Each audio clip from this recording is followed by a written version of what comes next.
Napakainit ng panahon ngayon, kapreni. Ramdam ko't naiinitan ako eh. Oy, wag kang napaka-ano mo. Abay, pagbukas, kapreni, nangiti ng di oras. Kakatapos ko lang maligo para mapawi ang init. Tapos may nakita akong halo-halo. Nakasupot po at kabibili lang nila. Sinong nila? Pinabili ko to, wag kayong napaka-ano nyo. Ang daming laman ng halo-halo, kapreni. Sa halagang 35 pesos, sulit na sulit. Nung isang araw pa ako nagpapabili, ngayon lang nabili. Tinatamad bumili. Ay, grabe naman yun. Hindi tinipid ang gatas. Pangalawang beses nang bumibili doon, basta doon. Pabulong-bulong pa ang nanay pero dalawa lang kami dito sa bahay. Ay, grabe naman yun. Talaga ba? Ganyan ako mag-react kapag may nalalaman akong kachismisan. Gusto ko yon, yung chismisan. Ha ha!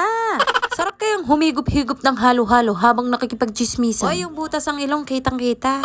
Aba, nay, bawas-bawasan nyo pagiging chismosa nyo. Nahahawa tuloy ako. Ay, gusto ko lang naman humigop ng malamig eh. Bakit ganun? Bakit ganyan? Ano ba kasi nangyari? Eto na nga ang nangyari, kapreni. Ay, paano ba naman ako magbe-video-video kung ganito naman? May istorbo pa. Ano ba yan?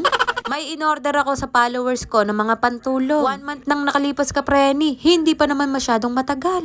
Gusto kong i-flex sa inyo ang mga in-order ko. Gagawin ko tong pantulog, kapreni. Sa inyo ba pang alis? Charot? Ay, baka meron kayong bet. Mag-order na rin kayo sa in-orderan ko. Mura na. Mabait pa ang seller. Oo, kapreni. Maniwala ka sa akin. Huwag sa kanila.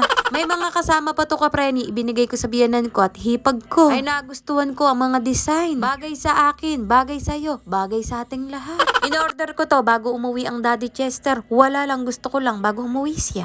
Ay, nako, may batang asungot. Ngayon naman, tutupiin ko na. Nakatupi na kasi to at nakalagay sa damitan. Eh, sinukat ko. Ayun, nagulo. Pating batang to, magulo. Nakalimutan ko na mga kapreni kung magkano to. Pero ang alam ko, mura lang to. Kung nabili ko mga kapreni, mas kaya nyong bilhin. Madami kaya kayong pira.